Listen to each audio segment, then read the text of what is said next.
একজন মস্ত বড় সাহাবী, নাম হচ্ছে হযরত আলী। জোরেকার নাম কি? নাম শোনেন নাই?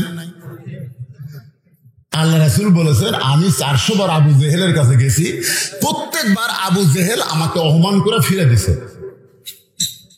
কিন্তু আলী যদি আবু জেহেলের কাছে যাইতো, আমার মনে হয় আবু জেহেল ঈমান গ্রহণ করত।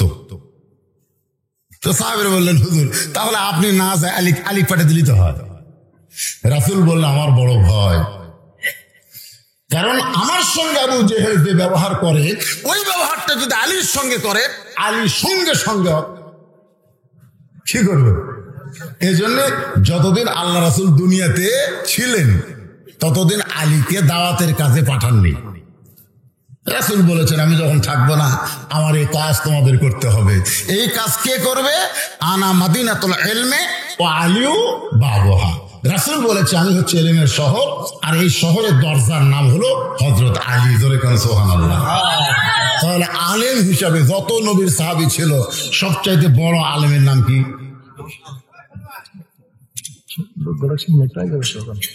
কি হচ্ছে? অসুবিধা হচ্ছে না তো? ওই দিকে অতগুলো খারাপ হয়ে গেছে। আচ্ছা, পিছনে ওটা আছে। বাজান এই একটু সামনে চাপা যায়? আছে? হ্যাঁ, আমার কানে কানে আমার কইল যে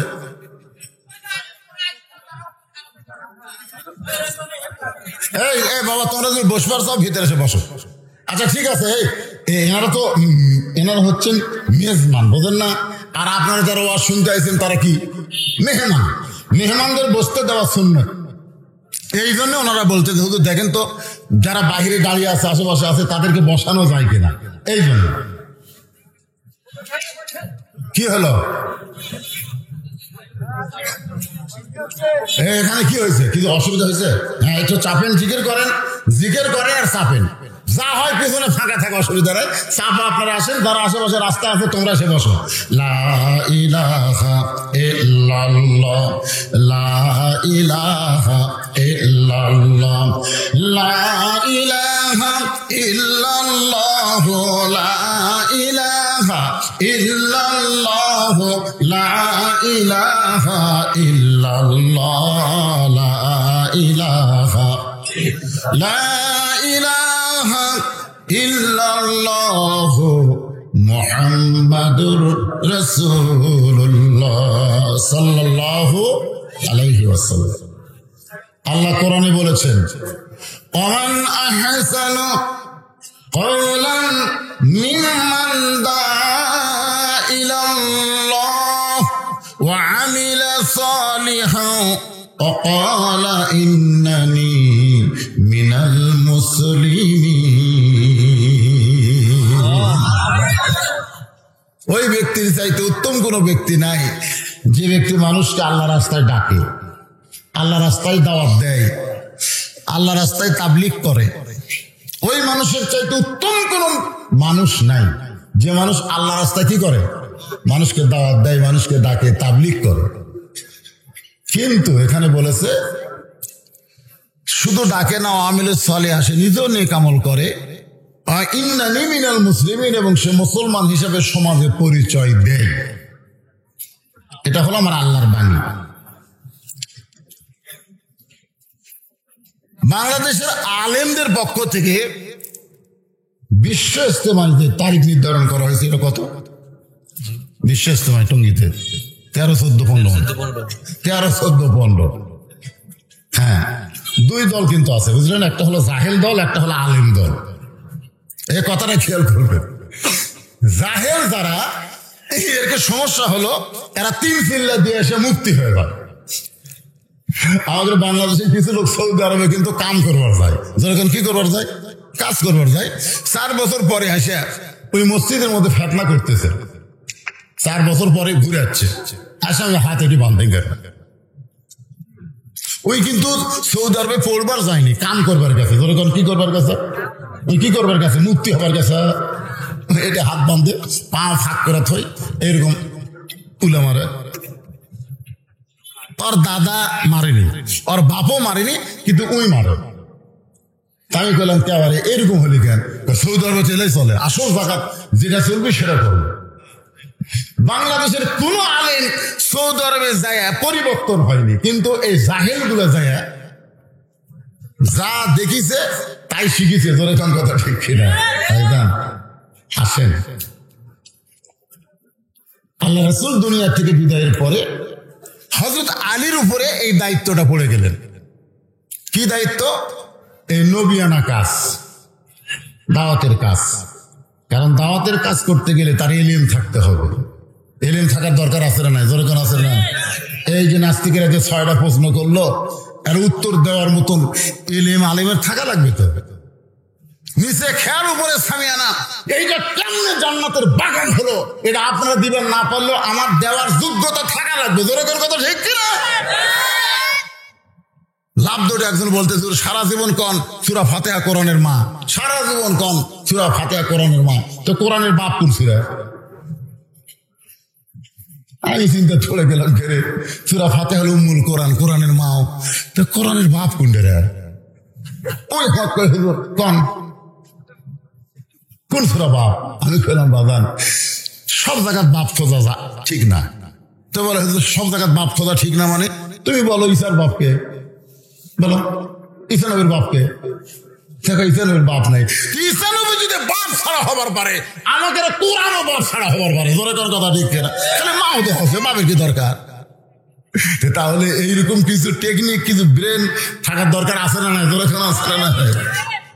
এরকম কিছু টেকনিশিয়ানের কাছে নাস্তিকেরা টক সুদ ধরা পড়তেছে। আপনার দেখবেন এই আলিমদের কাছে ওরা পারতেছে না। একদিন মনে করছিল আমরা সব জানতাম, কিছুই জানে না, কিছুই জানে না। সুলতান মাহমুদ প্রধানমন্ত্রীকে নিয়ে বের হয়েছে সকালবেলা ভ্রমণে। প্রধানমন্ত্রী খালি গল্প করতেছে, আমার যোগ্যতা আছে বলে আমি প্রধানমন্ত্রী। সুলতান কয় থামতো, কি তোর যোগ্যতা? আপনি কি আমার এমনি প্রধানমন্ত্রী করছেন? আচ্ছা ঠিক আছে, তোর এত যোগ্যতা, এই পুকুরে কয় গ্লাস পানি আছে কম?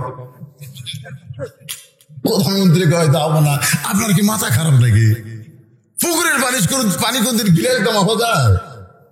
ইতিমধ্যে এরকম একটা ছোট্ট বাচ্চা মানুষ হাত যাচ্ছে কোরআন শরীফ বুকুর দিয়ে। সুলতান মাহমুদ ডাক দেয়, বলে বাবু এদিকে আসো তো। তো বলতেছে আমার ডাকলে আসসালাম, কি করে ডাকতেছেন? বলে তুমি কোথায় যাও? বলে মাদ্রাসায় যাই। তুমি মাদ্রাসায় গিয়ে কি বুঝলা? বলতেছে আমার হুজুর আমাকে হাদিস শোনাইছে, খায়রুকুম মান তাআল্লামাল কুরআন ওয়া আল্লামাহ। ওই ব্যক্তি সবচেয়ে সম্মানী, দামি, যে কোরআন শিখে এবং শিখায়। জোরে করে সুবহানাল্লাহ। সুলতান মাহমুদ বলতেছে বাবু তুমি ছোট মানুষ, 7-8 বছর বয়স, এই পুকুরে কয় গ্লাস পানি হবে? বাচ্চা মুচকে মুচকে হাসে। প্রধানমন্ত্রীকে যাবো না, এটা পাগলাই প্রশ্ন করেন। ও ছেলেটা কোরআন শরীফে সুমাদে বলতেছে আগে গিলাস তৈরি করেন। পুকুরের সমান যদি গিলাস হয় 1 গিলাস, পুকুরের অর্ধেক হলে 2 গিলাস, 4 ভাগ হলো 4 গিলাস। এখন আপনি আগে গিলাস বানান, তারপর আমি হিসাব করবো। সুলতান মাহমুদ দৌড়ে এসে বাচ্চাটাকে কোলে নিয়ে কয়, যার সিনার মধ্যে কোরআন থাকে, ইলমের মধ্যে কোরআন থাকে, দুনিয়ার কোন নাস্তিক তাকে ঠকাবার পারবে না। জোরে কোন কথা ঠিক কিনা? এই কোরআন খালি পড়ার জন্য আসে নাই তো, সব কিছুই আল্লাহ এই কোরআনের মধ্যে দিয়ে দিছে। সবকিছু তো আজকে আমি বলতে পারবো না, যতদূর বলি একটু মনোযোগ দিয়ে আপনারা শুনবেন। আল্লাহ নবী দুনিয়া থেকে বিদায় করে এরকম দাওয়াতের কাজ করে হযরত আলী নিজের বাড়ির দিকে ফিরতেছেন। কারণ নবীর দাওয়াতের কাজ করবার গেলে বাড়ির দিকে ফেরা লাগবে, বাড়ি ছাড়া ফেরা লাগবে। 2 দিন হোক 3 দিন হোক ফেরার আসার দরকার আছে না নাই? গভীর রাত্রে যখন আল্লাহ রাসূল দরজা ডানাতেন, সঙ্গে সঙ্গে মা খাদিজা দরজা খুলে দিতেন। আল্লাহ রাসূল বললেন, খাদিজা আপনাকে তো ডাক দেওয়া লাগে না, আমি যত রাতিয়ে ফিরে আসি না কেন, দরজা দাঁড়ালেই দরজা খুলে দেন, ব্যাপার কি? খাদিজা বলে, হুজুর আমার বিশ্বাস আপনি যতই দাওয়াতের কাজ করেন আপনি বউকে ভুলে যাননি। আপনি বউকে ভুলে যান নাই, আপনি বউয়ের কাছে আসবেন এই আশায় আমি দরজায় দাঁড়িয়ে থাকি। আপনি আসলে একসঙ্গে আপনাকে নিয়ে ঘুমাবো। আল্লাহ তাআলা বললেন, হুন্না লিবাসুল লাকুম ওয়া আনতুম লিবাসুল লাহুন্না। স্বামী হলো বিবির পোশাক, বিবি হলো স্বামীর পোশাক। জোরে কান সুবহানাল্লাহ। তার মানে বোঝা গেল নবীর দাওয়াত হচ্ছে তুমি যেখানেই দাওয়াতের কাজ করবার যাও আমার পরিবারের কাছে ফিরে আসা লাগবে। কারণ পরিবার তোমাকে নিয়ন্ত্রণ করতে হবে।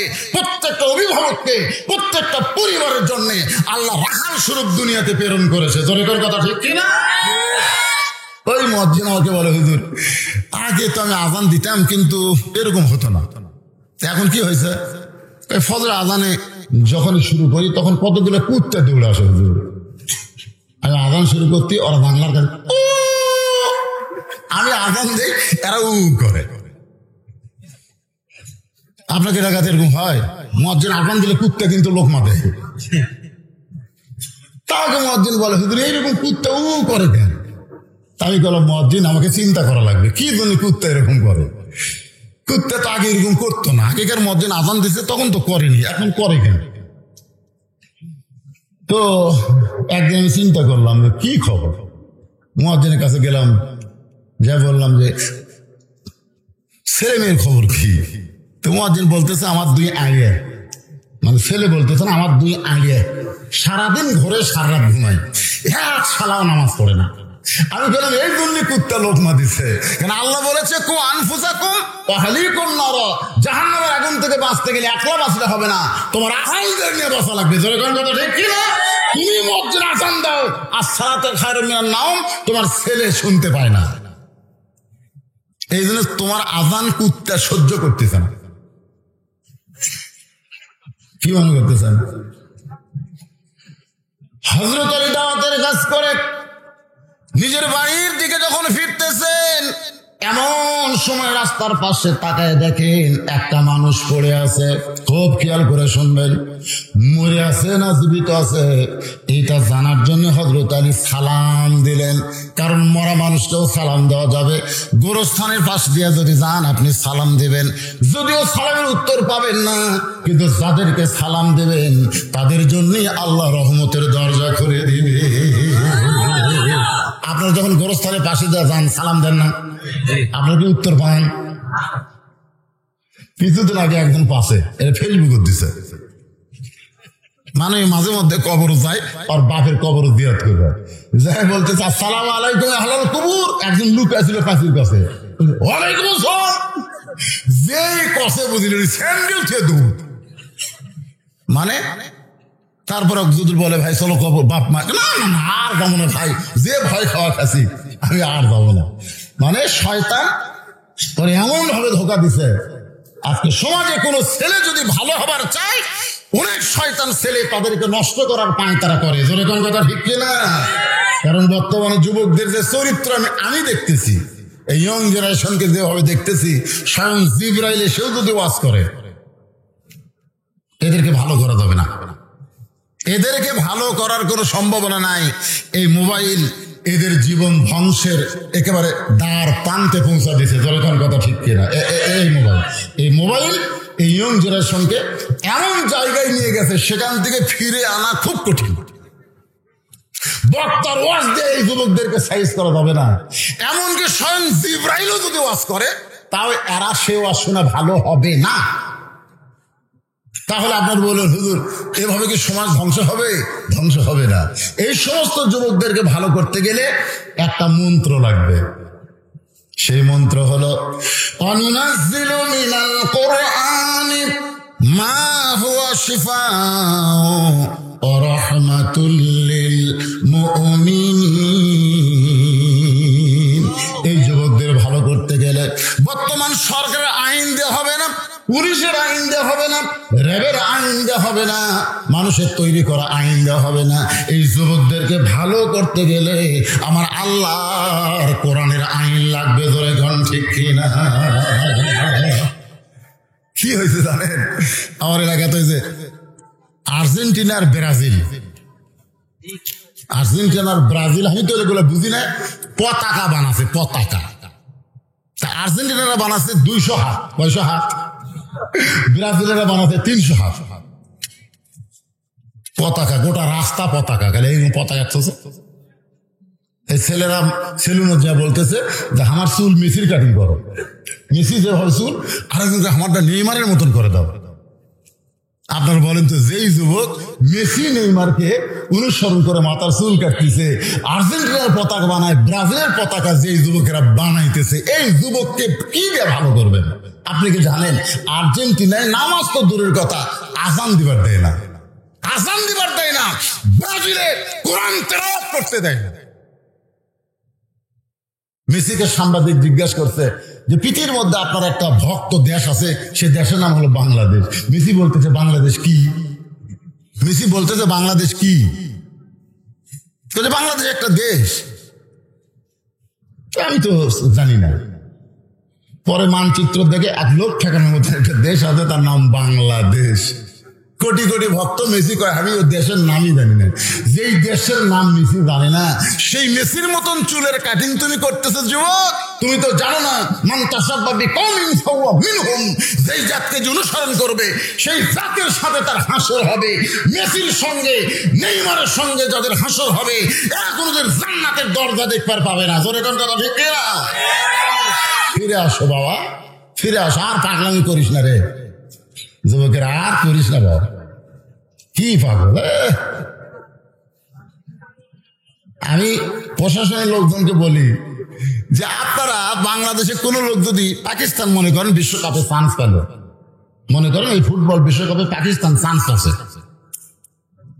তাহলে ব্রাজিলের পতাকা টাঙ্গাচ্ছে, আর্জেন্টিনার পতাকা টাঙ্গাচ্ছে, কেউ যদি পাকিস্তানের পতাকা টাঙ্গায়, কথা কন না কেন, কেউ যদি টাঙ্গায়, খালি রাজাকার ওর 14 গোষ্ঠী ধরে নিতে ভিতরের কথা ঠিক কিনা? আমি বলবো যে পাকিস্তানের পতাকা টাঙ্গালি যদি আপনাদের কলজাত আগুন লাগে, বাংলাদেশের জমিনে শুধু বাংলার পতাকা থাকবে, অন্য কোন দেশের পতাকা উঠবে না। ধরে কোন কথা ঠিক কিনা? ওই ইহুদি খ্রিস্টানদের দেশের পতাকা আমাদের বাংলাদেশে কেন উঠবে? আমি বাবাকে বলতেছি আপনি কেমন বাপ, আপনার ছেলে বিল্ডিং এর উপরে ব্রাজিলের পতাকা টাঙ্গাই দিচ্ছে, আপনি কেমন বাপ? আপনি কেমন বাপ? আপনার ছেলে বিল্ডিং এর উপরে আর্জেন্টিনার পতাকা টাঙ্গাচ্ছে, আপনি কেমন বাপ? একটু মনোযোগ দিয়ে শোনেন। হযরত আলী বোঝার জন্য সালাম দিলেন, লোকটা জীবিত আছে না মারা গেছে, রাস্তার পাশে পড়ে আছে, এই জন্যই সালাম দিলেন। আসতেছেন দাওয়াতের কাজ করে, আসসালামু আলাইকুম ইয়া আব্দুল্লাহ, এ আল্লাহর বান্দা তোমার উপর আল্লাহ রহমত বর্ষিত হোক। সঙ্গে সঙ্গে লোকটা পড়ে থাকা লোকটা মাথা তুলে বলতেছে এই মিয়া, এই মিয়া। আলী বলতেছে অযথা সালাম দাও কেন? আজকে 2 দিন হলে কিছু খাইনি, পেটের মধ্যে ক্ষুধার আগুন জ্বলতেছে, তোমার সালামের দোয়া খালি আমার চামড়ার উপর দিয়ে যাচ্ছে, ভিতরে ঢুকতেছে না। আপনারা কি মনে করতেছেন?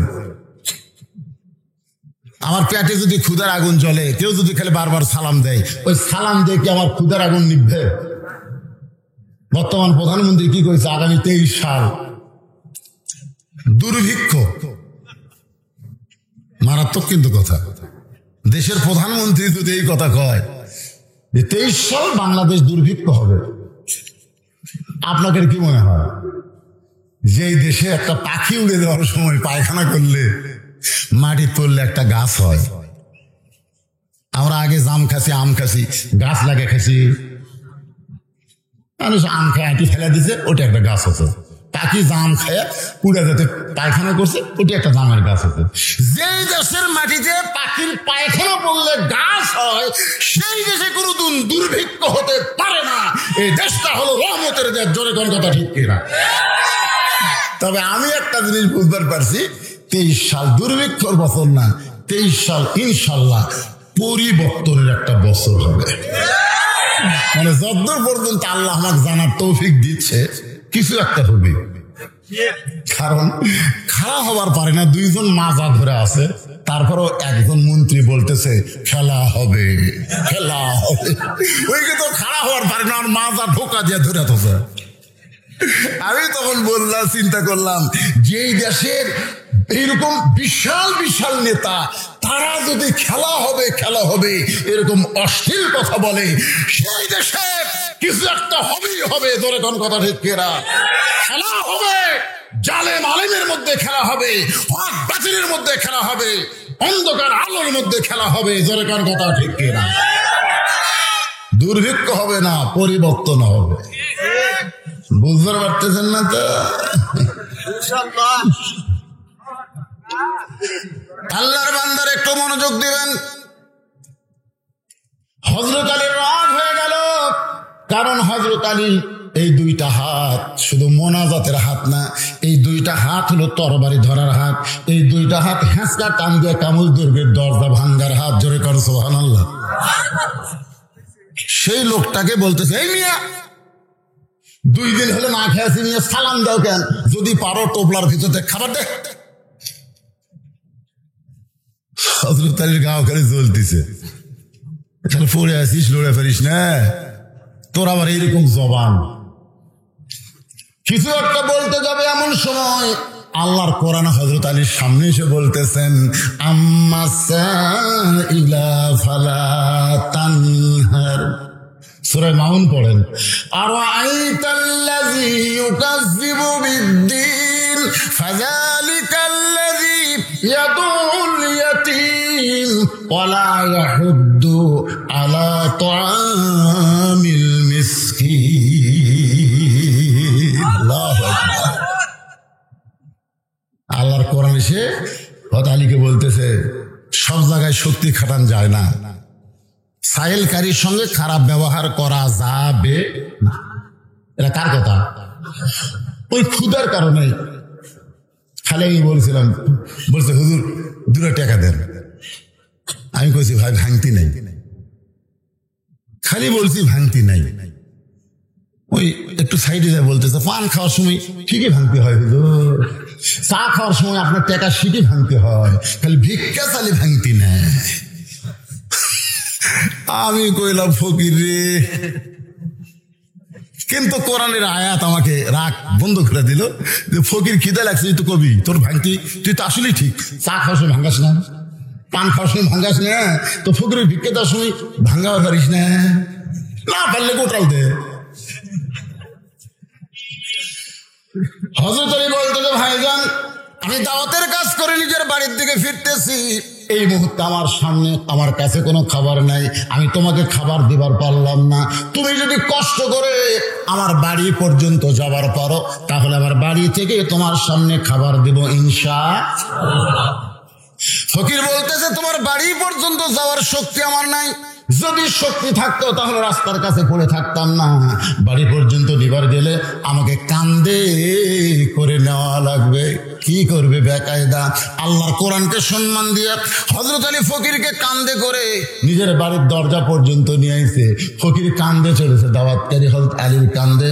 এই দরজায় যখন নামাবে এমন সময় আলীর সামনে ঈমান বলতেছে, আলী রে, হাসরের ময়দানে আল্লাহ বলবেন, আমি তোমার দরজায় ভিক্ষা করতে গেছিলাম, তুমি কেন ভিক্ষা দিলে না? হাসরের মানুষ বলবে, আল্লাহ আপনি কি কোনোদিন ভিক্ষুক হতে পারেন, আপনি কেন ভিক্ষা করতে যাবেন? আল্লাহ বলে, বান্দা তোর দরজায় কোনো ফকির যখন ভিক্ষা করতে গেছিল, আমি আল্লাহ তখন ফকিরের সঙ্গে ছিলাম। আলী চিন্তা করতেছে যে কাঁধ থেকে ফকিরকে নামে কোথায় রাখবো? মাটিতে রাখবো? ফকিরকে মানুষ কি দেয়? বসতে দেয়? ফকিরও কোনোদিন আপনার চেয়ার দিচ্ছেন? আমার এলাকার এক মানুষ কয়, হুজুর বাবা মরে গেছে, 2টা গরু জবাকের অনুষ্ঠান করলাম হুজুর। আমি বললাম, ভাই ফকিরের খবর কি? ফকিরা বলতেছে, আমরা গেছিলাম খাবার, কিন্তু আমাকে বসবার দেয়নি, আমাকে বলছে খেড়ের পালার কাছে যা, ওই সাইডে যা, বাঁচলে পাবো, না বাঁচলে পাবো। আমি বললাম, 2টা গরু না 200 গরু যদি জব করো, তোমার বাপের কবর পর্যন্ত একটা নিকুও যাবে না, একটা নিকুও যাবে না। কারণ 5টা দলের জন্য আল্লাহর জান্নাত আশা করে আছে, তার মধ্যে একটা দল হলো মুতিমুল জাইয়ান, যারা ক্ষুধার থেকে অন্নদান করে, তাদের জন্য আল্লাহর জান্নাত আশা করে আছে। তোমার বাবার সওয়াব পাবে, তুমি যদি সমস্ত ফকিরকে বাছাই করে খাওয়াও তাহলে সওয়াব পাবে। ধনী মানুষকে খিলে তুমি তোমার বাবার কবরে সওয়াব পৌঁছাবা, এটা কখনোই সম্ভব না। ধরে কোন করতে ঠিক কিনা? হযরত আলী খেয়াল করে দেখলেন তার টোপলার মধ্যে একটা চাদর আছে, যে চাদরটা পরে তিনি নামাজ পড়েন। ওই চাদরটা এখন বের করে কি করবেন? ফকিরের জন্য বিছাইয়ে দিচ্ছেন। আল্লাহ কোরআনে বলেছেন, লান তানালুল বিররা হাত্তা তুনফিকু মিম্মা তুহিব্বুন। তুমি যদি আল্লাহর জন্য কিছু করবার চাও, তোমার মহব্বতের জিনিসটাই আমার আল্লাহরে দিয়ে দাও।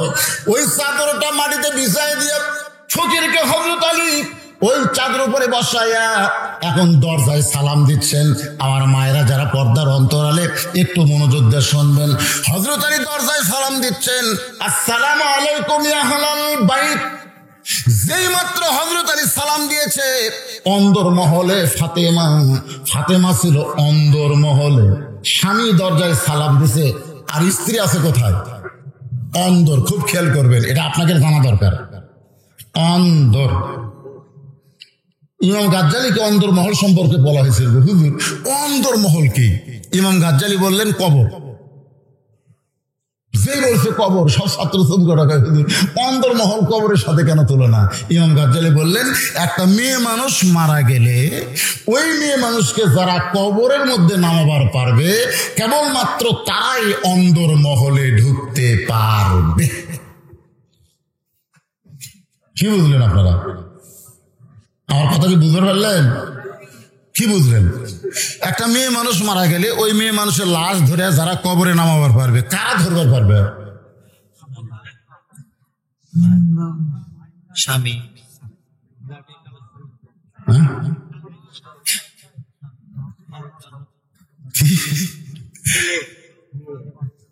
মেয়েকে কবর কি করে নামবে? ছেলে। আচ্ছা, আপনারা জানেন না, জানলেও হয়তো সবাই বলতেছেন দরকার কি, কিন্তু ব্যাপার তো চিন্তা করেন, যদি কোনো দুলার ভাই বলে যে আমার আদরের শালী মরে গেছে, বেঁচে থাকতে এত আদর করছি রে, আর মরে গেছে, আমার শালীটাকে একটু কবরে নামাবার চাই, এই কথা যদি কোনো দুলার ভাই বলে, আপনারা কি বলবেন? কথা কান না কেন, কি বলবেন? হারাম, হারাম, শালীর লাশ স্পর্শ করা হারাম। দুলা ভাই সাইডে যে হাসতেছে, একদম হাসিস কেন? বলে হাসার কারণ হলো আমি এক মোটর সাইকেল কিনছি এই শালির জন্য। আমি যেটা বসে থাকি সেটা হলো দোপা, সেটা কি? আর পিছন দিকে উঠছে, দেখবেন কতগুলো মোটর সাইকেল নামছে, যেটি মরদ মানুষ বসে থাকে ওই জায়গায় কিন্তু নিচু, আর পিছন দিকে সিট এরকম উপর দিকে। মেয়ে মানুষ যদি বসে হাইলে আর পিঠের সাথে যায়, শুয়ে থাকে, খুব মজা পায়। এই জন্য অ্যাক্সিডেন্টও বেশি হয়। জোরে খাল কথা, ঠিক এরকম মজা। তো জীবিত অবস্থায় এই শালি আমার হাতের থেকে জোর করে 500 টাকা নিয়েছে, আমি দিবার চাইনি, হাতের থেকে জোর করে খোসা দিয়ে চিমটে দিতে কামড় দিছে। এই যখন জেতা ছিল তখন আমার হাতের কামড় দিয়ে 500 টাকা নিয়েছে। জীবিত অবস্থায় লাড়াচাড়া সবই হলো, আর মরার পরে লাশ ধরা যাবে না? কারণ জীবিত অবস্থায় কেউ বাধা দেয়নি, তো কেউ হারাম করেনি।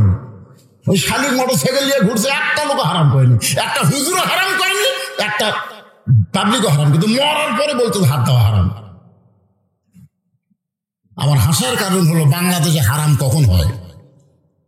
বাঁচলে হারাম না মরলে হারাম? আপনাকে কোনটা হারাম মনে হয়? আমার এলাকার এক মেয়ে মানুষ ভোটর ডাল আছে, কার ডাল আছে? ভোটর ডাল আছে। আর স্বামী আবার আমার খুব ভক্ত। তো ওই মেয়ে মানুষটা পুরুষ মানুষের হাত ধরে ভোটের সময়, আমি দেখলাম ওই আমারও ধরবার চাইছিল, এদিকে হুজুর হাতটা দেন, এরকম হাত ধরে ধরে বদলে আসে।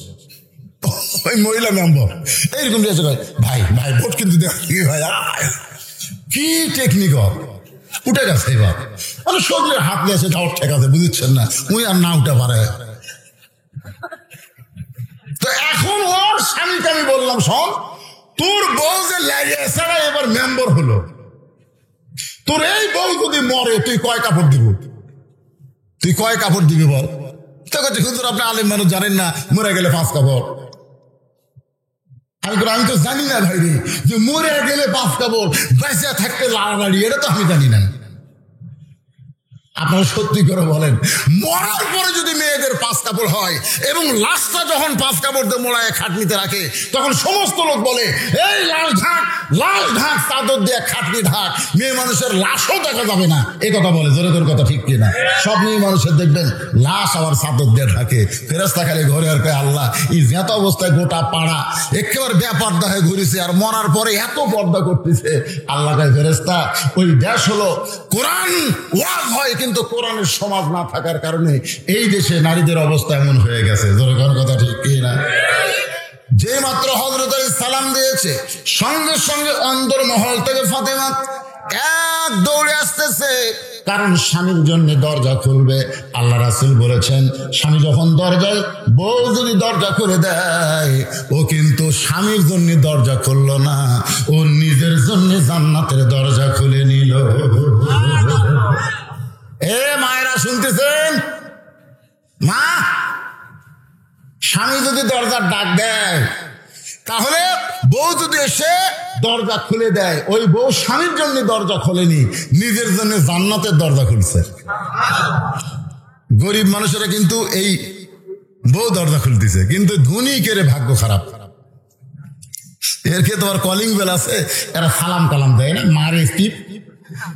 ম্যাডাম কোনোদিনও দরজা খোল না, কাজের বুয়া কয় দাও তো, সাহেব মনে হয় যাচ্ছে, কাজের বুয়া দরজা খুলতেছে। আমি বহু ধনী জিজ্ঞেস করছি, ভাই আপনি যখন বাড়ি ঢোকেন দরজা খোলে কি? কাজের মেয়ে। ওই কোনোদিনে কোনো আমার বউ খুলে দিতে, এ কথা কোনোদিনও পায়। তার মানে ধনীর বইয়েরা জান্নাত পাচ্ছে না, কারণ ওরা স্বামীর জন্য দরজা খুলবার পারতেছে না। মাঝখানে এসে মা ফাতেমা ঘুরে রেখে পড়ে যায়, দরজা পর্যন্ত আসতে পারে নাই। অন্দরমহল থেকে এই যে দরজা, তার মাঝখানে এসে ঘুরমিয়ে খেয়ে পড়ে যায়। হযরত আলী দরজা থেকে চমকে ওঠে। এখন হয়তো আপনারা বলবেন, হুজুর দরজা বন্ধ, ফাতেমা বাড়ির মধ্যে পড়ে গেল ঘুরমিয়ে খেয়ে, এরপরে হযরত আলী দরজা থেকে কেন চমকে উঠলো? কারণ আলীর ভিতরে এমন একটা এলেম ছিল। রাসূল বলেছেন, ইত্তাকু ফিরাসাতাল মুমিনিনা ফাইন্নাহু ইয়ানজুরু বিনুরিল্লাহ। সুবহানাল্লাহ।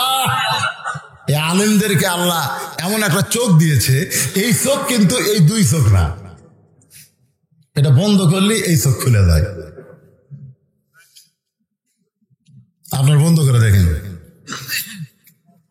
আমি এখনই চোখ বন্ধ করলে কাবা দেখে পাচ্ছি, কিন্তু খুলে দেখে পাচ্ছি না, কাবা নাই। মানে এই চোখ বন্ধ করলে মদিনা আমার সামনে এসে হাজির, কাবা সামনে দেখাচ্ছি, তো বন্ধ না করলে ওরা আনা যায় না, বুঝলেন? বন্ধ করলি, আপনার চোখ বন্ধ করছেন কোনোদিন? মানে এখনই বন্ধ করছে নাকি? বাবা এখন প্র্যাকটিস করে দেখো, সেই বাড়ি, বুঝলেন? হায় বাড়ি তো নয়, মনে হয় জান্নাত। চোখ বন্ধ করে দেখেন তো। মিশে মায়াই কইরা তুমি করছো কত খেলা, পশ্চিমে তাকিয়া দেখো তোমার জীবনের ডুবে যাবে বেলা। হলতারি চমকে উঠলেন, নিজেই দরজা খুললেন।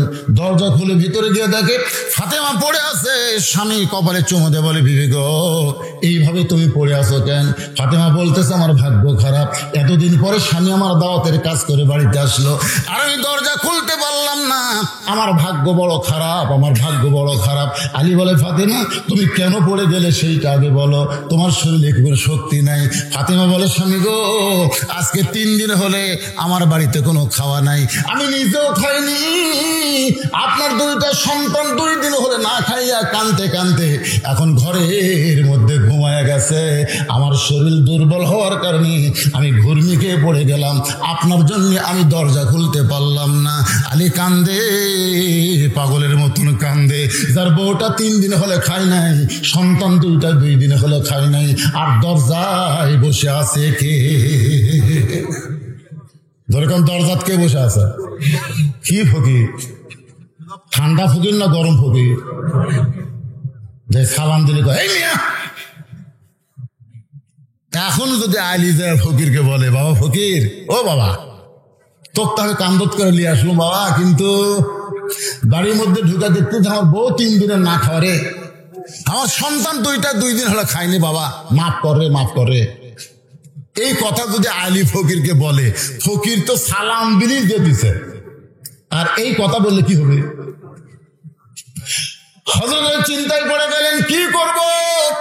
এমন সময় যে আয়াত দেওয়া শুরু করলাম, ইয়া আইয়ুহাল্লাযীনা আমানুস্তাঈনু বিস-সাবরি ওয়াস-সালাহ ইন্নাল্লাহা মা'আস-সাবিরিন। আল্লাহর কাছে যদি কিছু পাওয়ার চাও, তাহলে অধৈর্য হলে চলবে না, ধৈর্য আর নামাজের ভিতর দিয়ে চাওয়া লাগবে। যেখানে ফাতেমা পড়ে আছে তার পাশে হযরত আলী জায়নামাজ বিছালেন। জায়নামাজ বিছায় 4 রাকাত সালাতুল হাজত, উদ্দেশ্য পূরণের নামাজ। কয় রাকাত? 4 রাকাত। নামাজ শেষ করে আল্লাহকে বলতেছে, আল্লাহ আল্লাহ,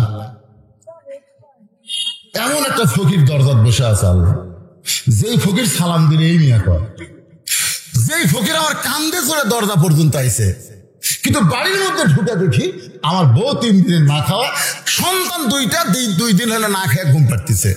আল্লাহ আল্লাহ, আমি নামাজ পড়লাম, খালি খালি চাচ্ছি না, নামাজের মাধ্যমে তোমার কাছে চাচ্ছি, আমার ফাতেমার জন্য নয়, হাসান হোসেনের জন্য নয়, ওই দরজার ফকিরের জন্য একটু ভিক্ষা দাও। কারণ আমার বউ 3 দিন হলে না খেয়ে আছে, এখন পর্যন্ত আমার উপরে তার কোনো অভিযোগ নাই। আমার হাসান হোসেন বাপের উপর অভিযোগ করে কোনো অসুবিধা নাই, কিন্তু ফকির এই তো আমার ছাড়বি না। তা আল্লাহ দেখো, আল্লাহ দেও, আল্লাহ একেবারে হয় দোয়া করতেছে আর চোখের পানি টস টস করে পড়তেছে। আমাকে মোনাজাত তো দড়ি পাকা না, মোনাজাত কে কি করতেছে, কেউ হাতে কে গেছে। 2-1 সময় ভিডিও, তো আমার ভিডিও আর আমি দেখি, তো দেখি না এগুলো ইউটিউবে, যখন তাই দেখি আপনার মত করে কি মোনাজাতের সঙ্গে সঙ্গে চোখের পানি, 2 হাতের তালু ভিজে যাচ্ছে। অনেক সময় হযরত আলী কাঁদতেছে, এরপরেও আল্লাহর তরফ থেকে কোনো ভিক্ষা আসে নাই। হয়তো আলী দেখতেছে মোনাজাত করে আর কাম হবে না, এবার বলতেছে, আল্লাহ লিমা তাকুলু মা লা তাফআলু। এটা কার কথা? আল্লাহর কথা। আল্লাহ বলেছে, তুমি যেইটা করো না সেইটা কেন বলো, তুমি যেইটা বলো সেইটা কেন করো না। আল্লাহ তুমি বলেছ ফকিরকে ফিরানো যাবে না, তোমার কথা মতো রাস্তার ফকির কান্দত করে দরজার বসাছে, এখন তোমার কাছে আমি ফকির হয়ে ভিক্ষা চাই, তুমি যদি আমাকে ফিরে দাও তাহলে বোঝা গেল তোমার ওয়াজ ভালো কিন্তু আমল ভালো না। কাক বলতেছে?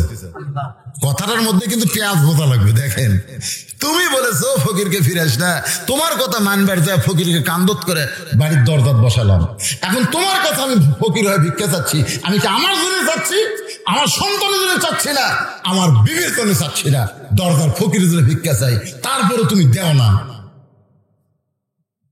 তোমার কথা আছে ভালো, কাজ হলো না,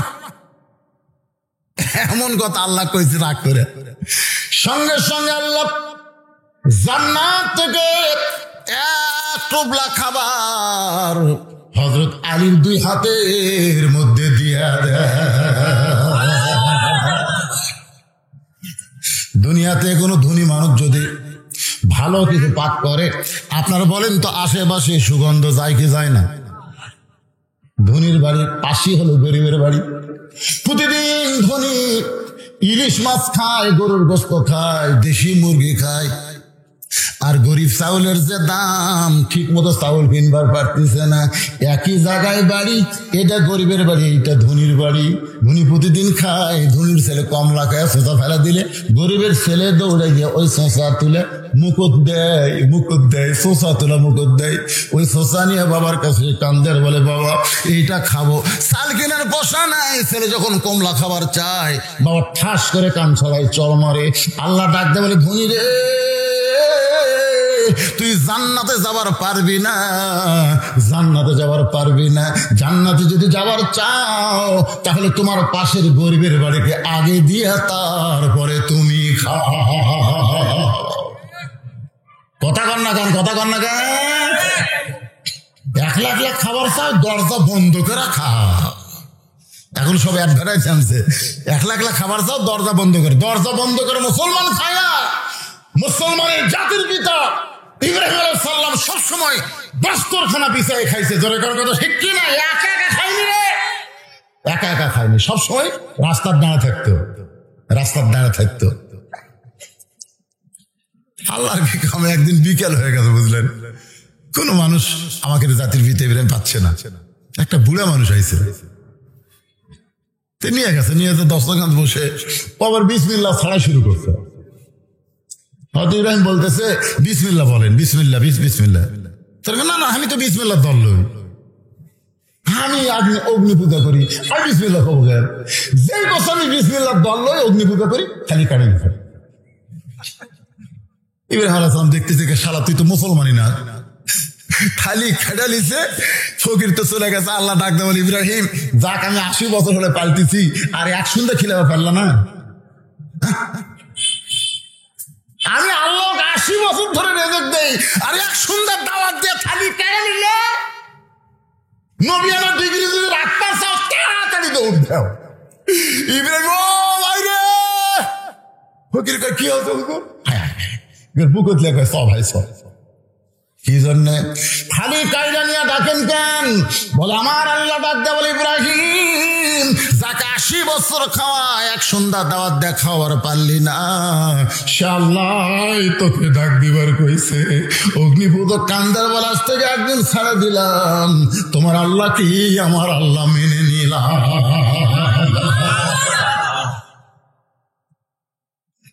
তোমার জাতির পিতার সুন্নত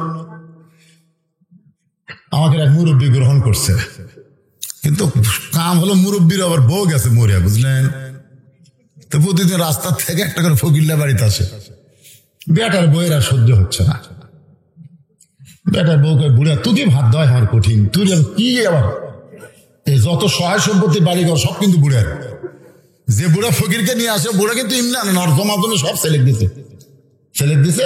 বুড়া এখন একলা খায় না, আমাকে আল্লাহ এত দিছে, একটা আমার বউ নাই, একটা আমার জাতির পিতার সুন্নত। বেটার বউ খুব মন খারাপ। একদিন স্বামী বলছে, দেখো তোমার বাপ কিন্তু বুড়া বয়সে বিমুরতি ধরছে, প্রতিদিন একটা করে লোক নিয়ে এসে ভাত খায়। বেটা বলতেছে, এই ফগুন নেই, আমার বাপ সম্পর্কে কথা বলিস কেন? যে বাড়িতে এসে সেরা আমার বাপের, যে জমি সব আমার বাপের, তা আমার বাপ খেলেবে, তোর বাপ খেলেবি? বউ কই রে, বাপও যেরকম বেটাও সেই রকম। এখন চিন্তা করতেছে কি করা যায়। মেয়ে মানুষের বুদ্ধি বোঝেন না। মুরব্বী একটা ফকির নিয়ে এসে কেবল বসাচ্ছি, বেটার বউ কাঁদতেছে।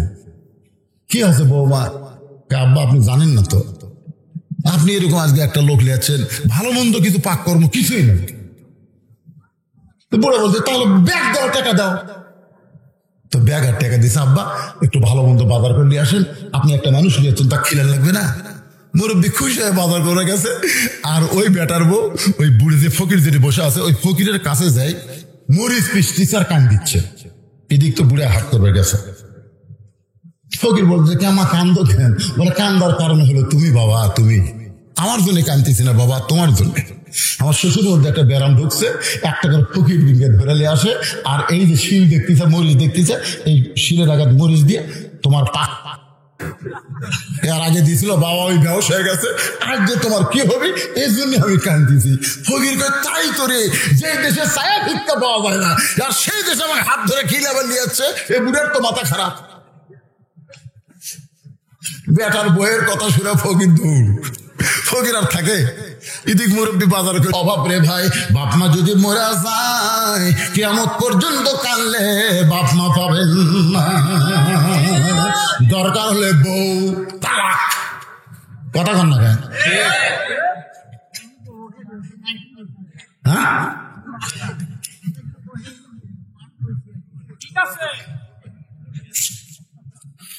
মুরব্বী, দরকার হলে কি তালাক, কিন্তু বাপ মাকে ছাড়া যাবে না। বাবার মতো না আপন বন্ধু নাই রে দুনিয়ায়। এটা সাদা কালা গান না, এটা বাদাম বাদাম গান না। এই গান গাইলে সব আছে। সবাই বলেন বাবার মতো না আপন বন্ধু নাই রে দুনিয়ায়।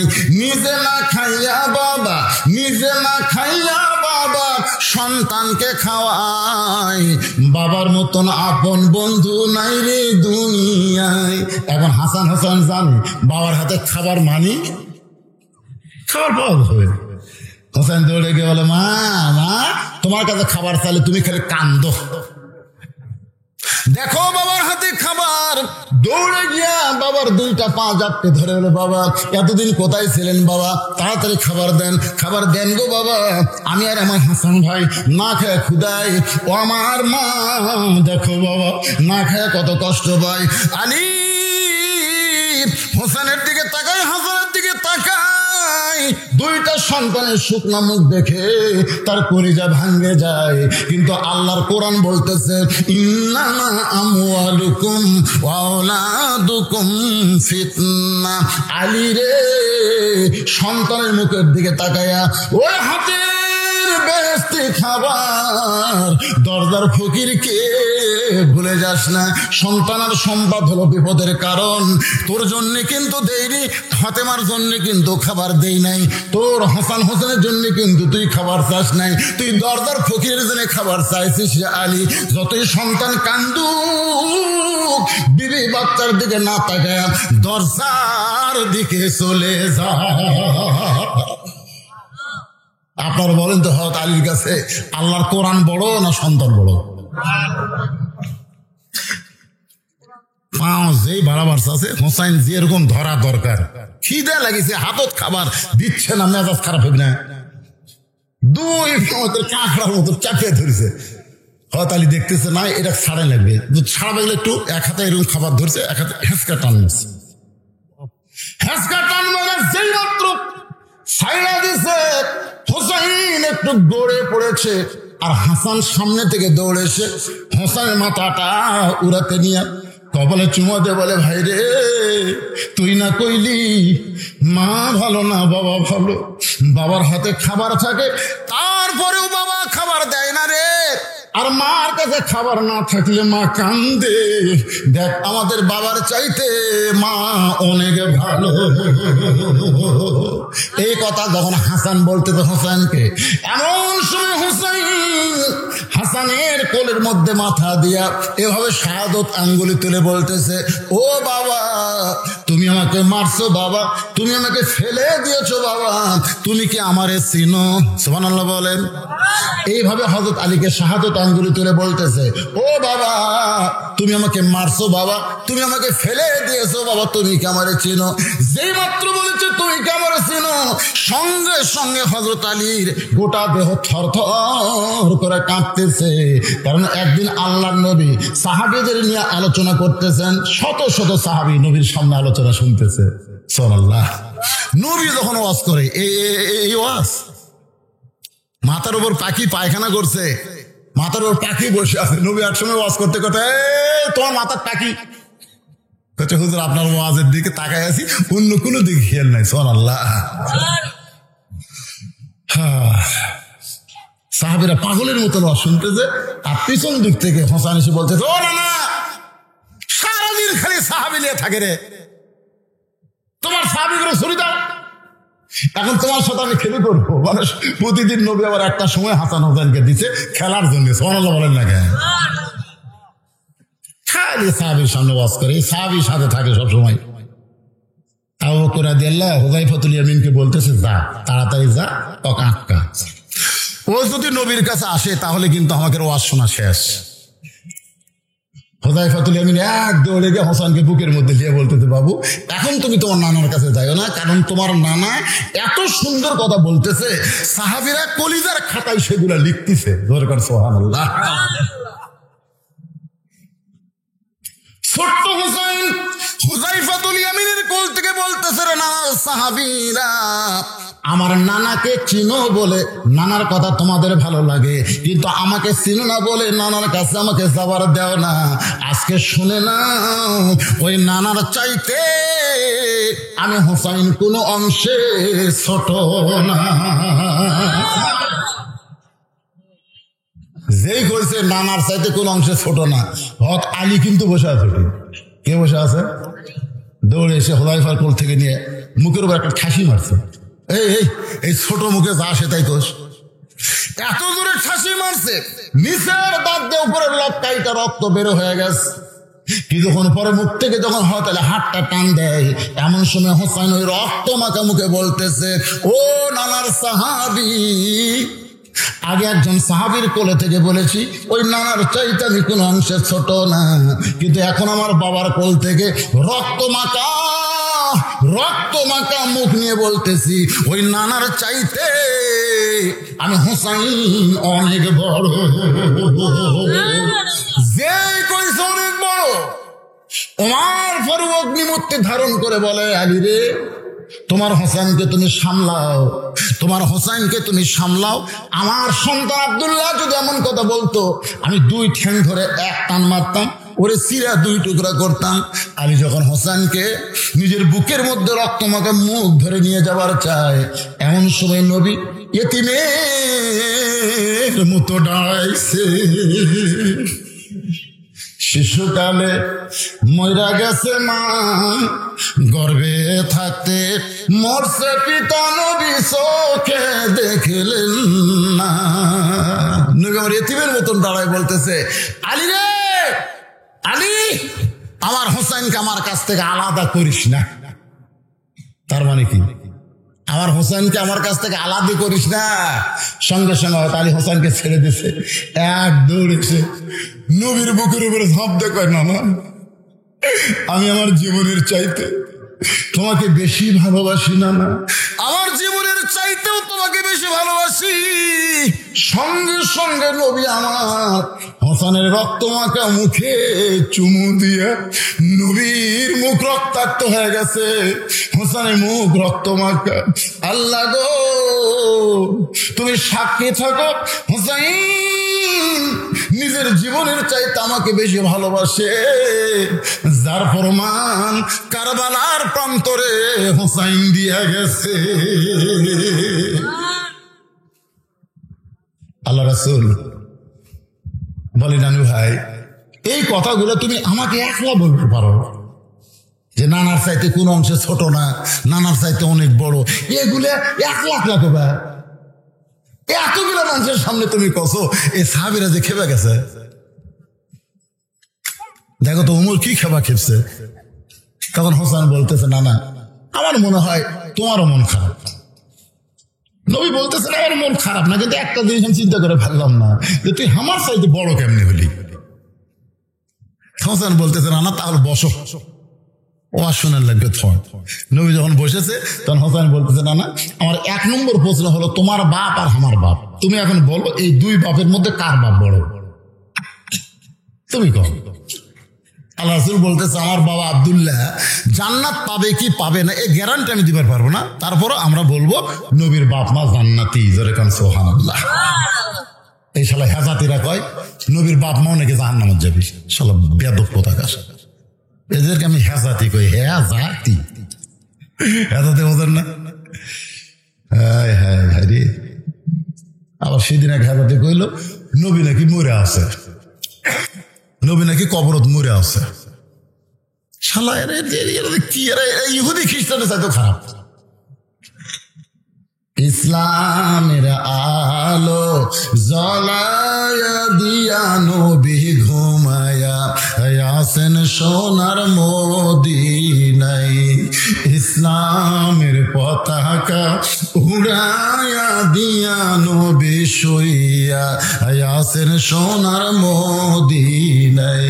যদি নবী মরে থাকতো তাহলে ফেরেশতারা এই দরুদ নিয়ে কার কাছে পৌঁছাইতো?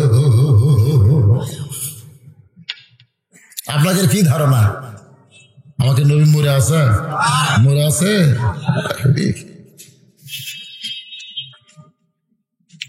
আবার এই যে কবর নিয়ে, রওজা নিয়ে, আবার এটা খেদনা। আসলে নবীর হাদিস, মান যারা কবরি ওয়াজাবাত লাহু শাফাআতি ইয়াউমাল কিয়ামাহ। কেউ যদি আমার কবর জিয়ারত করলো, হাসরের ময়দানে তার শাফাআত করা আমি নবীর উপর কি হয়ে গেল? ওয়াজিব হয়ে গেল।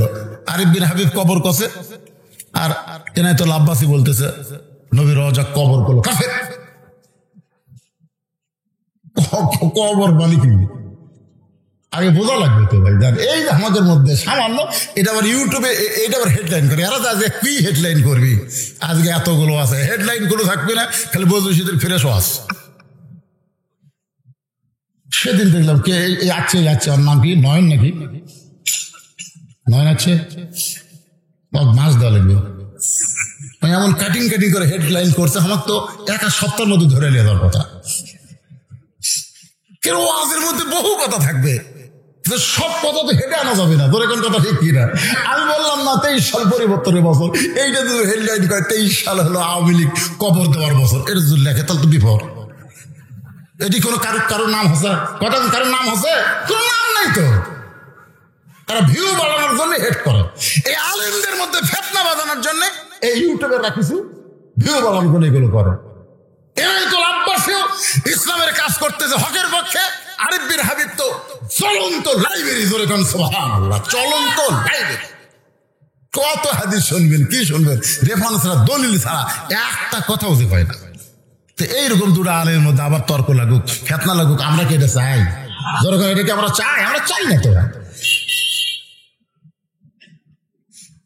আল্লাহ নবী বলতেছেন, আমার বাবা জান্নাতে যাবে কি যাবে না তার গ্যারান্টি নাই, কিন্তু তোমার বাবা আলী শুধু জান্নাতে যাবে না, এই দুনিয়াতে 10 জন জান্নাতের সার্টিফিকেট পাইছে, তার মধ্যে 4 নম্বর হলো তোমার বাবা আলী। আমার বাবা আব্দুল্লাহর চাইতে হোসেনের বাবা আলী কোটি কোটি গুণ বড়। হোসেন বলে, না না, তাহলে বাপের দিক দিয়ে কিন্তু আপনি বাপের দিক দিয়ে আপনি নিচে, আমি উপরে। এখন বলেন, না না, আপনার মা আর আমার মা, এই 2 জনের মধ্যে কার মা দামি? নবী সোম করছে যে এইরকম প্রশ্ন যে আমার লাতি কোনোদিন করবি এতগুলো সাহাবীর সামনে।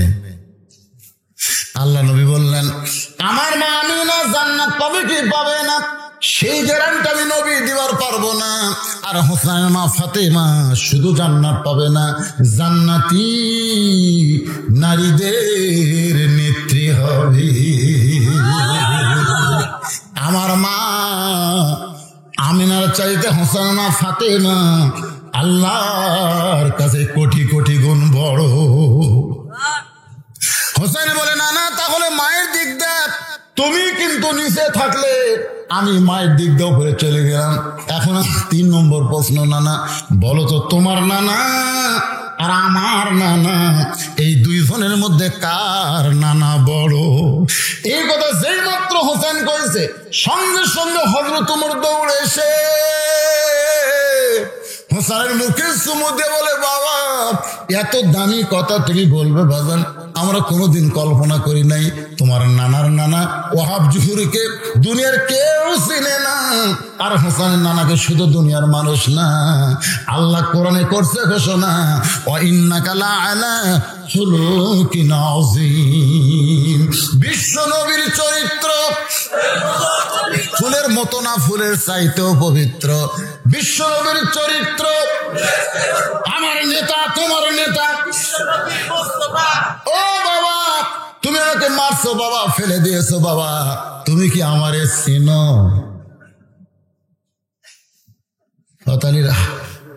শরীর থরথর করে কাঁপতেছে, কিন্তু আল্লাহর কোরআনকে সুবহানাল্লাহ বলেন, বেটা যতই চিনো টেনুক সবচেয়ে আগে চেনা লাগবে কি?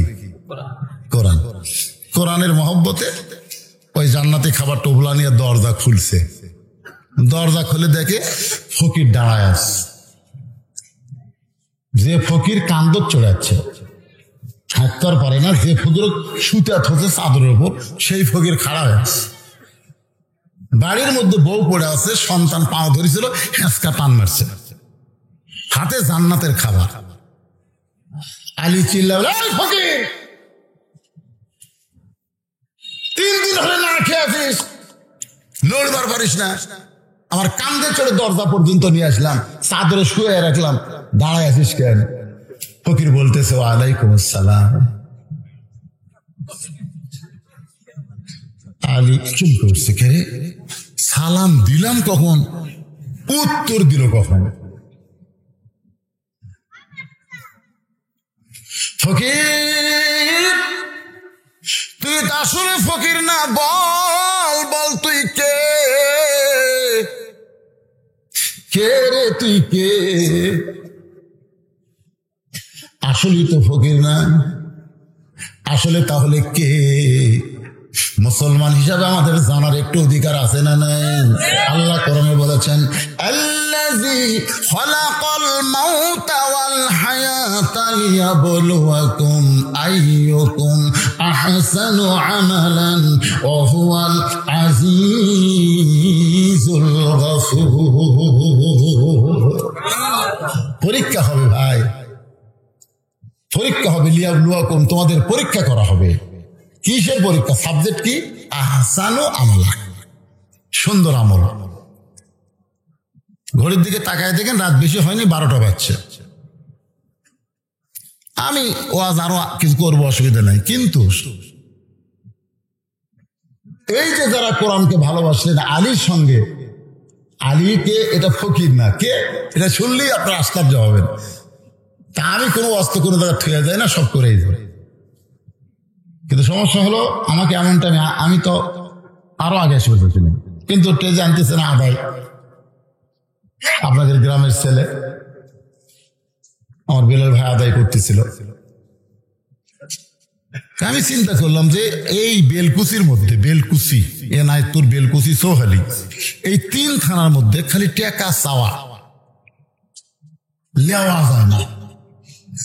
শোন আগে কথাটা শুনুন, আমি আপনাদের এলাকা ওয়াজ করি নেই, খালি বলছি দেন। একবার ওই যেটা কি ওরা খিদ্র মাটিয়া আমি বলছি ভাই 10,000 টাকা ডজন প্লেয়ার, একজন করছে আমি 1 লাখ 10টা লাগবে।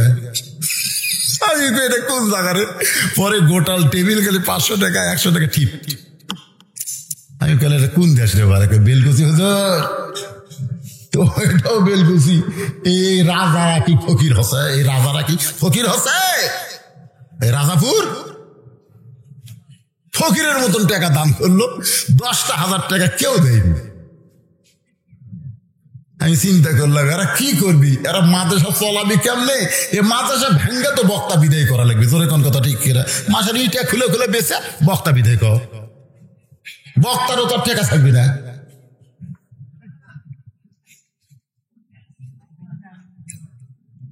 তাহলে কি করবেন? আপনাদের মধ্যে কি এই মাদ্রাসায় একটা কোরআন শরীফ 500 টাকা, আপনি 500 টাকা দান করবেন, এই মাদ্রাসায় একটা কোরআন শরীফ দান করা সব আল্লাহ আপনাকে দিবে। আর সেই সবটা যদি বাপ মা কবরে যায়, আল্লাহ সেই কবরে বাপ মাকে যেন দিয়ে দেবে। আমি 500 টাকা চাই কোরআন পাবো। কোন আল্লাহর পাগল আছেন যে হুজুর আমি 2টা কোরআন শরীফ দেবো মাদ্রাসায়, 5টা কোরআন শরীফ দেবো? 5 কোরআন মানে 2,500, 2 কোরআন মানে 1,000, 1 কোরআন মানে 500। বাপার জন্য আপনারা এই মাদ্রাসায় দান করবেন। আব্দুল হামিদ মা লিল্লাহে তাকবীর। আব্দুল হামিদ মা বাবার জন্য 2 কোরআন বাবদ 1,000 টাকা দান করেছে। আব্দুল হামিদের দানকে আল্লাহ আপনি কবুল করেন। ওটা বসা করবেন না, মাত্র 5 মিনিট, তারপর আবার আসতেছে আলোচনা। 3,000 টাকা এই বিষয় দিতে এখানে নাম সেটা গেছে। এর নাম কি? আব্দুল আব্দুল তুহিন 6 কোরআন শরীফ বাবদ 3,000 টাকা করে বলেন মারহাবা। এই ভারত থেকে উঠপারকে ধরলো। শোনেন, মাদ্রাসার জন্য, কোরআনের মাদ্রাসার জন্য টাকা চাচ্ছি। মাদ্রাসা হচ্ছে নবীর ঘর, ধরে কোন কার ঘর? টাকা দিচ্ছেন না, ঠিক আছে বসে থাকেন। উঠে যাচ্ছেন মানে মাহফিল ভাঙিচ্ছেন, আল্লাহ কিন্তু আপনার পাও ভাঙবি। সকালে উঠতে পারতেন আর উঠতে পারতেন, খাটাতে না পারতেন। কি হচ্ছে রে, কি হচ্ছে? হুজুর আমার 2 পায়ে গেছে, প্যারালাইসিস। যে কটা কোরআনের মাহফিল নষ্ট করে উঠতেছেন, প্যারালাইসিস হয়ে বাদান। বিশ্বাস করতেছেন না? মাদ্রাসার জন্য চাচ্ছি 5 মিনিট সময়, কেন উঠেন না? বাকিও শোনেন, কেন দরজা ফকির আছে, খালি বলতেছে তুমি তো আসল ফকির না, তুমি কে? আল্লাহর কোরআন থেকে শুনবেন না কথাটা? তো 5টা মিনিট একটু আদায় হচ্ছে না, আদায় হচ্ছে না। আমি চাচ্ছি, পাচ্ছি কি পাচ্ছি না সেটা না, পাওয়া যাচ্ছে তো। যদি করে হুজুর চাইলেও একটা লোক দিল, নাম কি? আবু বকর। আবু বকর সিদ্দিক কোরআন শরীফ বাবদ 500 টাকা দান করেছে। আল্লাহ দানকে কবুল করেন। আরেকজন আল্লাহর একজন বান্দা 500 টাকা আল্লাহর কোরআন শরীফ বাবদ মাদ্রাসায় দান করেছে। আল্লাহর দানকে কবুল করেন। আমার মায়েরা বোনেরা যাদের বাপ মা কবরে গেছে, মা ও মা, এত জিনিস আপনারা কিনেন মা, আজকে নবীর মাদ্রাসায় আল্লাহর হস্তে দান করবেন। আপনাদের বাপ মা মারা যায়নি? বাপ মা মারা যায়নি, বাপের জন্য একটা কোরআন শরীফ দেন না কেন? কে যেন তো হাত তুলছিল, দিবেন? ওই যে টাকা ধরে আছে, এখন টাকা তো উনি উঠে পারবি না, আমি উঠে পারবো না, মাঝখান দিয়ে কিভাবে আসবি রে?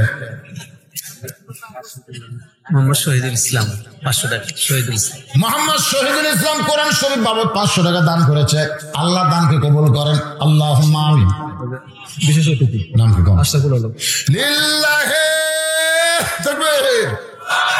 আশরাফুল আলম বিশেষ অতিথি 5,000 টাকা ধরে করবেন হাওয়া 5,000 টাকা দান করেছে। আশরাফ ভাই আসে না গেছে কোটি আশরাফ ভাই 5,000 টাকাতে কোটি লুকা থাকে আল্লাহ দান কি বাপ মা মারা গেছে বড় ভাই মারা গেছে আর বাপ মা জীবিত আছে বাপ মা মারা গেছে বড় ভাই মারা গেছে আল্লাহ যারা কবরে গেল আল্লাহ সকলের কবরকে জান্নাতের টুকরা কবুল করেন জোরে কোন আমিন 1,000 কে দিল বাবা 1,000 কে দিল না দুইজন দুই কোরআন শরীফ বাবদ 1,000 টাকা দান করেছে আল্লাহ দানকে কবুল করেন এই সাইড থেকে একটা লোক যাওয়ার জন্য উঠলো কোরআন শরীফ দেওয়ার জন্য একটা লোক নাই আচ্ছা নবীর এই মাদ্রাসায় আপনারা কি 100 টাকা করে টাকা দিতে পারবেন না ভাইজান গামছা চাদরের মধ্যে না আমি আপনাদের কাছ থেকে একজন মাজলুম একজন মুসাফির একজন আলেম হিসেবে তালিকায় 18 নম্বরে আছি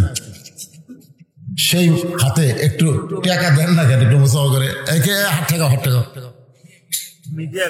তোমার করে কিন্তু জনগণ দেখতে পারে না দেখো এক গাদি টাকা দিয়েছে আরে বেচারাগুলা কত কষ্ট করে আমি দিনে ওয়াজ করছি ওখানে গেছিল সেই বিলের ভিতরে ভাই আমার গাড়ি এক জায়গা থুইয়া হুন্ডাত করে আমার নিয়ে যায় পাহাড়ের উপর নিচে নামতেছে তারা শেখার চরম বিলের ওয়াজ করে আজকে দিনে ওখানে ওয়াজ করছি সব করে গেছিল কিভাবে যায় কত কষ্ট করে কি খায় না খায় 2 কিলো হাঁটে গেছে আবার এখানে আইছে তো মাশাআল্লাহ সে মিডিয়ার পক্ষ থেকে আরো না খেয়ে দেখেন এরা খাওয়ার পারতো এই টাকা হলে হোটেল খাওয়াতো না খায় আল্লাহ নবীর মাদ্রাসায় দান করলো আল্লাহ মিডিয়ার বরকত দিয়ে দাও এরা যেন এই মিডিয়ার দ্বারা ইসলামকে কোরআনকে জনগণের সামনে প্রচার করতে পারে বেশি বেশি করে করা আমিন আরো জোরে বলে আল্লাহ আমিন আপনারা দিয়েছেন সবাই আপনারা সভাপতিটা যা ছিল সব দিয়েছেন হ্যাঁ দিয়েছেন না দিবেন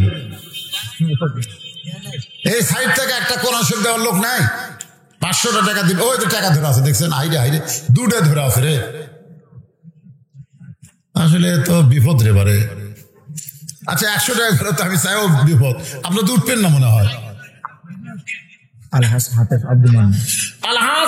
আব্দুল মান্নান একজন হাফিজ সাহেব আল্লাহর কোরআনের দাম বুঝে 2 কোরআন শরীফ বাবদ 1,000 টাকা দান করেছে আল্লাহ দান কবুল করেন আল্লাহ হাফেজে কোরআন আল্লাহ জান্নাতে যাবে তার সঙ্গে 10 জন জাহান্নামী মানুষকে আমার হাফেজ ভাইকে সুপারিশ করে জান্নাতে নিয়ে যাওয়ার তৌফিক দেন জোরে কোন আমিন আল্লাহ আরেকজন পাগল কোরআন বাবদ 500 টাকা দান করছে আল্লাহ দানকে কবুল করেন আল্লাহ নেক নিয়ত নেক আশা পুরা আল্লাহুম্মা আমিন কবুল করো মোদের কামনা দানকারীকে দিবেন জান্নাত আল্লাহ নিরাশ করবেন না দোয়া করদম বাদার গাহে ইলাহি হায়াত দৌলত ইলমে দারাজি একটু জিকির করেন লা ইলাহা ইল্লাল্লাহ লা ইলাহা ইল্লাল্লাহ লা ইলাহা ইল্লাল্লাহ লা ইলাহা ইল্লাল্লাহ লা ইলাহা ইল্লাল্লাহ দেখেন কত টাকা আছে রে 500 একজন একটা কোরআন শরীফ বাবদ দিছে এখানে আর একটা 1000 মানে 2 কোরআন শরীফ দিছে এখানে আরো অনেক টাকা দিছে আল্লাহ এই যে 500 টাকা অনেক টাকা আপনার ভিতরে নিয়ে বসে আছেন কিন্তু আসলে অজিত মোল্লা 500 টাকা দান করেছে কোরআন শরীফ আরিফ মাস্টার 500 টাকা বাপ মার জন্য কোরআন শরীফ বাবদ আলহাজ নূর হোসেন মোল্লা 1000 টাকা দান করেছে কোরআন শরীফ বাবদ আল্লাহ দানকে কবুল করেন আর 100 টাকা দান করছে আল্লাহ কবুল করেন কবুল করো মোদের কামনা দানকারীকে দিবেন জান্নাত আল্লাহ নিরাশ করবেন না সঙ্গে সঙ্গে ফেরেশতার দিকে হযরত আলী তাকায় ফকিরের দিকে হযরত আলী তাকায় বলতেছে তুমি তো আসলে ফকির না বলো তুমি কে সঙ্গে সঙ্গে ফকির বলতেছে আমি হলাম আল্লাহর রহমতের ফেরেশতা কি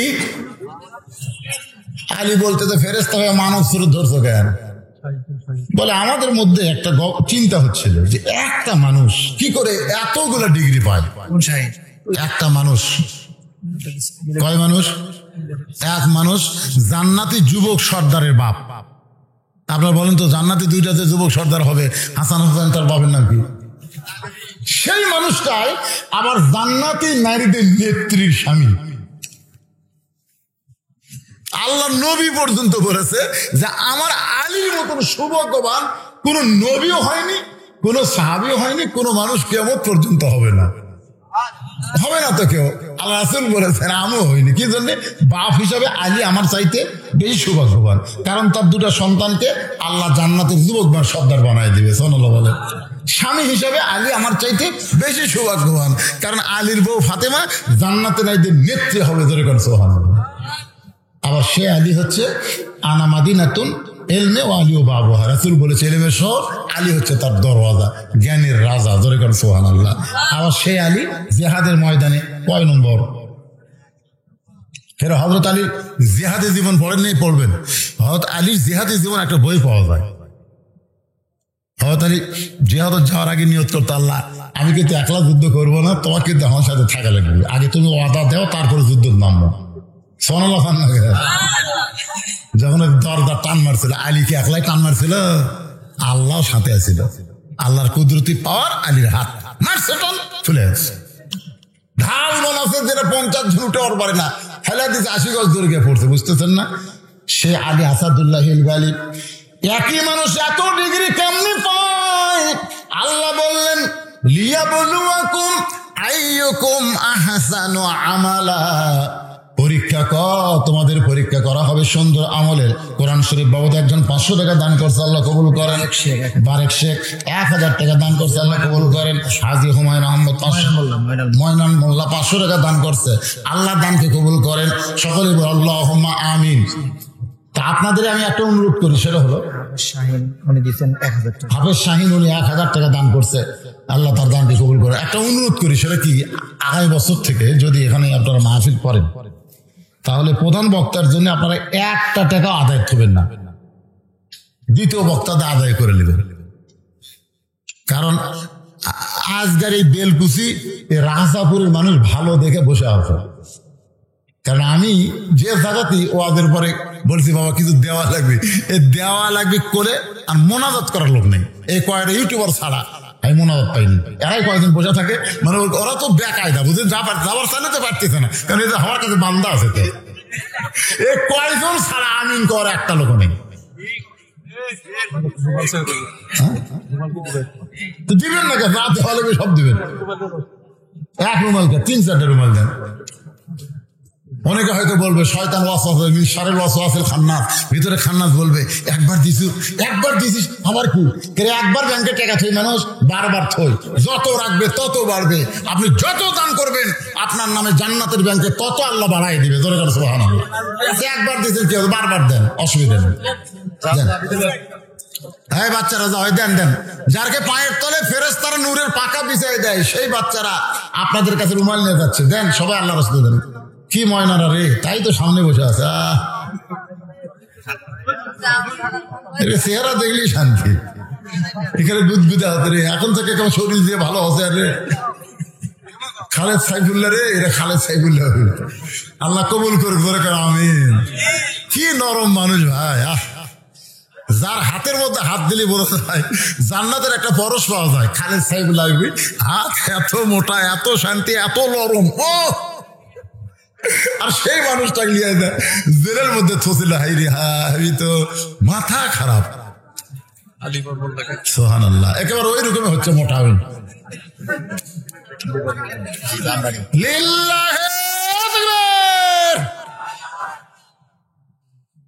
বলতেছে আমাদের মধ্যে যখন এইরকম চিন্তা গবেষণা হয়, আল্লাহ ডাকতে বলে ফেরেশতা তোরা মনে করিস না আমি আলীকে ইচ্ছা করে ডিগ্রি দিয়েছি। যতগুলা ডিগ্রি আলীর আছে সমস্ত ডিগ্রি আলী অর্জন করেছে। আমাদের বাংলাদেশের তো কিছু কিছু নেতারা ডিগ্রি কিনতেছে। এখন কি কিনতেছে? ডিগ্রি কিনতে পাওয়া যায় না ডিগ্রি। তো পরীক্ষা করো, তো ফেরেশতা বলতেছে মানব স্রোতে ফকির হয়ে সেই পরীক্ষা করতেছে। আপনি আল্লাহর কোরআনকে সম্মান দিয়ে আমি এই নিয়ে বলার পরেও আপনি আমার সঙ্গে খারাপ ব্যবহার করেননি, শুধুমাত্র কোরআনের জন্য। জোরে কান সুবহানাল্লাহ। আমি একটা রাস্তার ফকির হয়ে আপনার কান্দর চলবার চাচ্ছি, আপনি সাইলকে ফিরাবার পারেন নাই। কোরআনকে সম্মান দিয়ে আপনি আমার কান্দে লিছেন। আপনি দরজার কাছে আমাকে মাটি ফেলা দিয়ে পারতেন, কিন্তু ফেলা দেননি। আল্লাহর কোরআনকে সম্মান করে লান তানালুল বিররা হাত্তা তুনফিকু মিম্মা তুহিব্বুন, আপনার দামি চাদর বিছাই দিয়েছেন। আপনি আল্লাহর কোরআনকে সম্মান করে বাড়ির মধ্যে গিয়ে বউ পড়ে আছে, তারপরও কোরআনের স্বার্থে আপনি আল্লাহর কাছে নামাজ পড়ে 2 হাত তুলেছেন। আল্লাহর কোরআনকে দাম দিতে গিয়া নিজের সন্তানকে আপনি ফেলে দিচ্ছেন। দরজার ফকিরকে আপনি খাবার নিষে দিচ্ছেন শুধুমাত্র আল্লাহর কোরআনকে দাম দিতে গিয়া। আজ থেকে শোনেন আলী, এই মুহূর্তে আল্লাহ আপনাকে আর একটা ডিগ্রি দিল, যেই ডিগ্রি কেউ পাবে না কিয়ামত পর্যন্ত। সেই ডিগ্রি হলো কাররামাল্লাহ ওয়াজহু, আল্লাহ আপনার চেহারাকে সম্মানিত করে দিল। যেরকম সুবহানাল্লাহ। যারা কোরআনকে সম্মান দেয় তাদের চেহারা আল্লাহ সম্মান করে দেয়। যুবকেরা শোনো, এই সামনে এই মাসেই মনে হয় ফুটবল খেলা, বিশ্বকাপ ফুটবল খেলা শুরু হবে, ঠিক না? হ্যাঁ, তোমাদেরকে বলতেছি বাবা, বিশ্বকাপে কিন্তু মুসলমান দেশও আছে না নাই? যেরকম আছে না নাই? তো মুসলমান দেশের পক্ষে হয়। সৌদি আরব নাই? যেরকম সৌদি আরব নাই, ইরান নাই, নাই তেলের পক্ষে হয়। বেড়া দিলে আর্জেন্টিনা কি এই পাগলারা। আচ্ছা ঠিক আছে,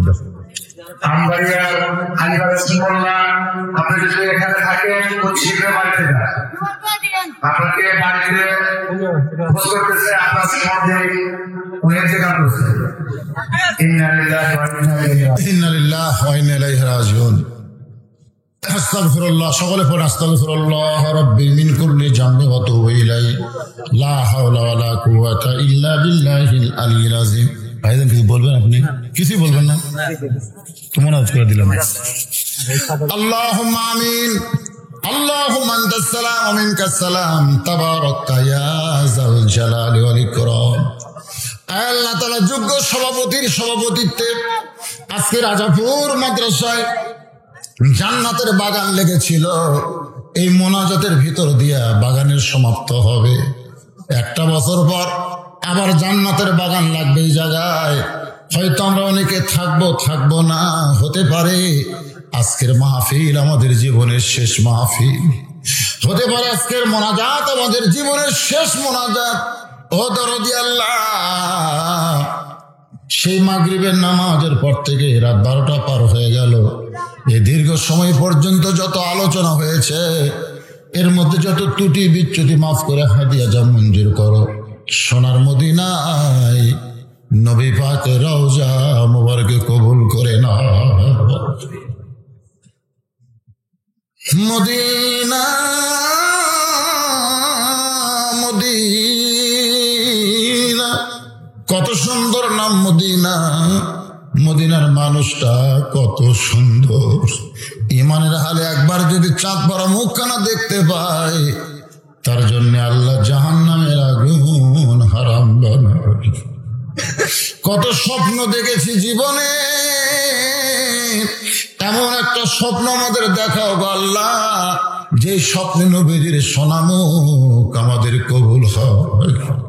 তামাম আম্বিয়া কেরাম, আসহাবে কেরাম, উম্মাহাতুল মুমিনিন, শহীদ শহীদান, জান্নাতুল বাকি জান্নাতুল মাওয়া, এ রাজাপুর গোরস্থানে যত মুর্দা শুয়ে আছে আল্লাহ, সকলের কবরে সব পৌঁছে দেয়। আল্লাহ আমরা যারা হাত তুলেছি, আমাদের জনম দুঃখনী মা,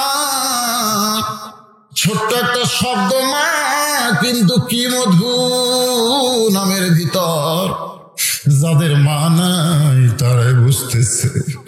এই দরদের মা যাদের কবরের ঘরে, আল্লাহ মেহেরবানি করে মায়ের কবর জান্নাতের টুকরা কবুল করো। বাড়ি ঘর সবে আছে, বাবা চলে গেছে আমার কবরে, আজ দলিলে বাবার নাম, সব জায়গায় বাবার নাম। আমি কার ছেলে বাবার নাম, আমি সহ যারা বাবা হারাইতি। আল্লাহ বাবার কবরকে জান্নাতে টুকরা বানাও। মাদ্রাসাকে কিয়ামত পর্যন্ত কবুল করো।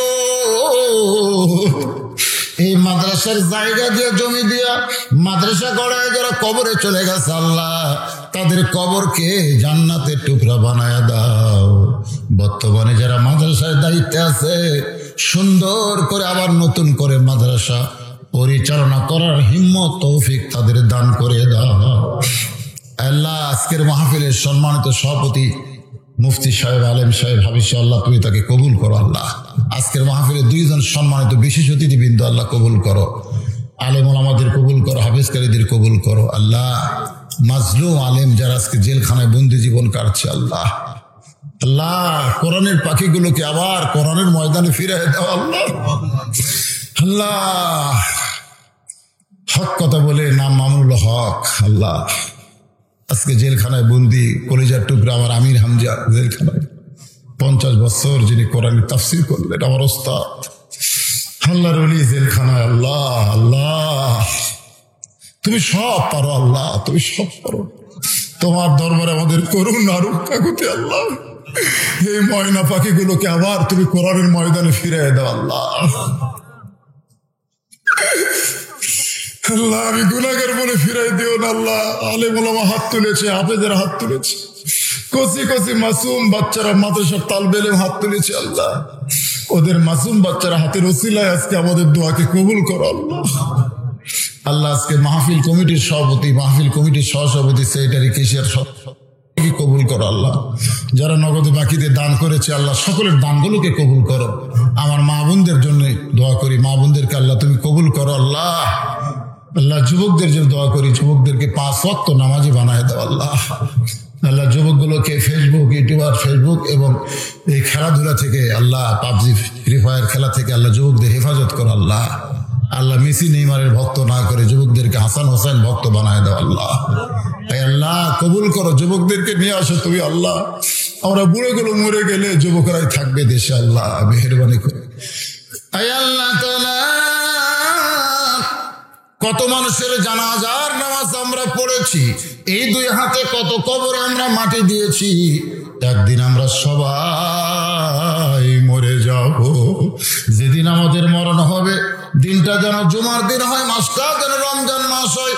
ইমানের সাথে, ইজ্জতের সাথে এই দুনিয়া থেকে বিদায় নেওয়ার সময় আমাদের জবানে জারি করে দিও লা ইলাহা ইল্লাল্লাহু মুহাম্মাদুর রাসূলুল্লাহ সাল্লাল্লাহু আলাইহি ওয়াসাল্লাম বিরহমাতিকা ইয়া আরহামার রাহিমিন।